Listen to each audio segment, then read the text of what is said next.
बकलवा दहेज लिया रे। अरे हम लोग से मांग लेता, हम लोग कमा के खिया देते। अरे करम फोरवा, तोरा पास पैसा नहीं है रे। देखो बाबू, किसी के ऊपर आप तब हंसिए जब वो अपनी गलती किया हो तब। अगर प्रकृति ने उसे वैसे बना के दिया है तो कभी उस पर नहीं हंसना चाहिए, क्योंकि प्रकृति किसी के साथ कर सकता है खिलवाड़। तो आप लोग जो हंस दे रहे हैं ये आपकी गलती नहीं है, जिस परवरिश समाज ही हंस देता है उन लोग के ऊपर। कोई नौकरी नहीं देगा उन लोगों को, अपने यहाँ कोई नौकरी देता है? सरकार तो मजबूरी में, सरकार का तो नियम है, वो तो नियम बना दीजिए। कौन प्राइवेट आदमी अपने यहाँ उनको नौकरी देगा? कोई नहीं देता है। बिजनेस करने जाइएगा दुकान पे तो लोग मजाक बना के रख देंगे उनको। मजबूरी में उन लोग भूखे तो मरेगा नहीं, इसलिए वो लोग समाज में लड़ना सीख गए।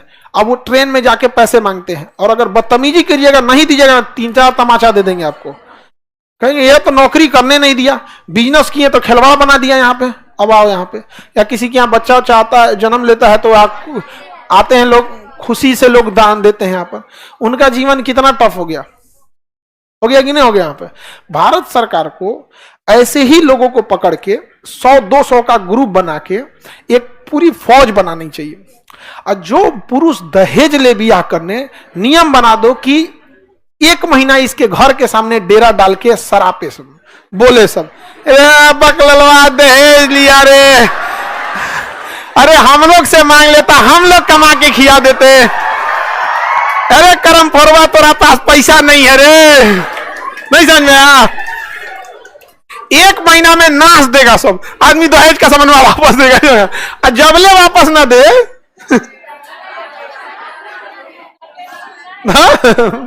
तब तक हटने मत दो।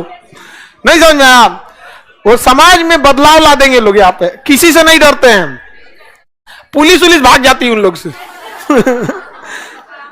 और उन पे कानून बड़ी सख्ती से लगता है ना, वहां पे समझ में आ रहा है कि नहीं आ रहा है? बहुत टफ कानून लगता है उन लोग के ऊपर यहाँ।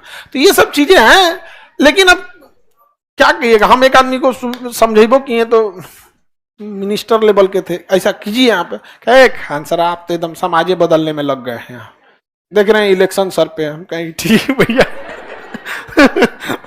हमको लगा कि इन लोग का ध्यान नहीं है सब पे। हमारे हाथ में रहे दहेज ना, तो दहेज तो बहुत छोटी चीज हो जाती है, लोग ब्याह से डरने लगेंगे। दहेज पे कानून इतना सख्त बन जाएगा ना कि लोग ब्याह से डरेंगे। समझ गया? रिश्ता तय कराएंगे ना तो सीसीटीवी कैमरा लगा के, देखिए भैया हम दहेज नहीं ना ले रहे हैं, कसम खा के बोलते हैं यहाँ पे, लिखिए दहेज नहीं ना ले रहे हैं। इतना टफ कानून बन जाए ना, लोग, संविधान में इतनी ताकत है ना। तनी आप सुने होंगे कोई नेता को कुछ बोल दिया होगा, हमारा प्रधानमंत्री ऐसा, राष्ट्रपति, किसी की हिम्मत है जो सुप्रीम कोर्ट के जज को बोले? तो बोल के दिखाओ। अगले दिन अवमानना का केस करके सुप्रीम कोर्ट में बुलाएगा, यहाँ पे इनको जेल भेजिए, यहाँ पे, समझा गया? बोल के दिखाइए। कानून में वो ताकत होनी चाहिए यहाँ में। कानून अगर सख्त नहीं है ना तो लोग खिलवाड़ बना देंगे उसको यहाँ पर। और जब वो पैसा बचेगा तो आप लोग के किस में खर्चा होगा? एजुकेशन में।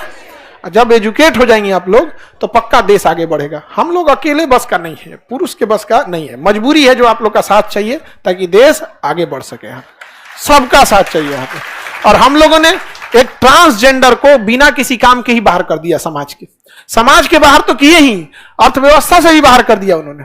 जब कारगिल की लड़ाई हो रही थी तो ये जो ट्रेन में से पैसा मांगते हैं लोग ना, तालियां बजा बजा के, इन्होंने चंदा दिया था भारतीय सेना को। शर्म करने की जरूरत है हम लोगों की। मांग के खाने वाले लोगों ने चंदा दिया था कि हमारी सेना लड़ रही है। आप सोचिए कितना इन लोग के अंदर। लेकिन क्या कीजिएगा, समाज है। जब आप अभी क्या है ना कि आप लोग अपने लिए लड़ रहे हो कि कहीं नौकरी हो जाए, सेटल्ड हो जाए। एक समय आएगा आपकी नौकरी हो चुकी रहेगी, परिवार सेटल हो चुका रहेगा, तब आप एक बड़े पैमाने पे समाज को देखेंगे ना तो रोना आ जाएगा आपको इस समाज को देख के कि किस लिए हम जी रहे हैं। जानवर और हम में बस फर्क ये है कि वो दो टाइम मांग के खाने रखते हैं, हम लोग बैकअप में रखे हुए हैं। बहुत ज्यादा का डिफरेंस है जो अभी भी समाज में उतना नहीं देखने को।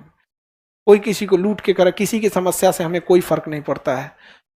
जब विडंबना हो गई यहाँ पर। और देखिए जो अत्याचार सहा कौन है? अशिक्षा के अभाव में।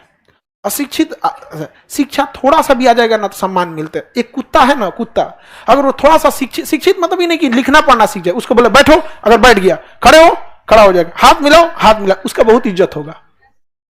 थोड़ा सा इज्जत, वो शिक्षा नहीं है, वो शिक्षा की शुरुआत है। पहली शिक्षा यही तो होती है, दादा कहो, पापा कहो, मम्मी बोलो, प्रणाम कहो, पैर छुओ। छोटे बच्चों को यही नहीं सिखाया जाता।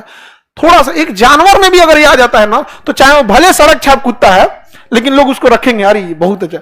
हमारा ये जो कुत्ता है सड़क छाप है, सड़क एकदम यहाँ पे है, लेकिन ठीक से रहता है एकदम, मतलब बाकी लोगों से जैसा भी रहे, हमसे ठीक से रहता है। तो जब वो छोटा था ना, एकदम छोटा था, तो उसको तौलिया में लपेट के, ठंडी का दिन रहता था, हीटर, हम कभी हीटर उटर में नहीं सोते, क्योंकि हमको मेरा मानना है कि नेचर हमें जो फल देता है खाने के लिए, वो हमारे लिए एक बहुत है। जिस सीजन में जो फल है, जिस सीजन में जो सब्जी है, और जिस सीजन का मौसम है, उसे हमें हल्का सा झेलना चाहिए। गर्मी में पसीना ना आए, एसी लगा के रह जाएंगे, धीरे धीरे इम्यून सिस्टम गड़बड़ा जाएगा। उसके लिए हम हीटर लाए थे, उसे जरा उसमें सुलाए थे, वो पहला दाग लिया जाके अपने को उसी में जाके जला लिया अपने आप को। अब तो सोचिए शिक्षा का कितना पावर है। आप सोच रहे हैं, सर्कस में उन्हीं जानवरों को रखा जाता है जो हल्के से शिक्षित हो जाते हैं, और जो दूर रहा, देखिएगा महिलाएं शिक्षा से रोका गया, पिछड़ी जाति के लोग, दलित समाज, आदिवासी समाज के लोगों को पढ़ने नहीं दिया गया, पीछे रह गए कि नहीं रह गए, महिलाएं पीछे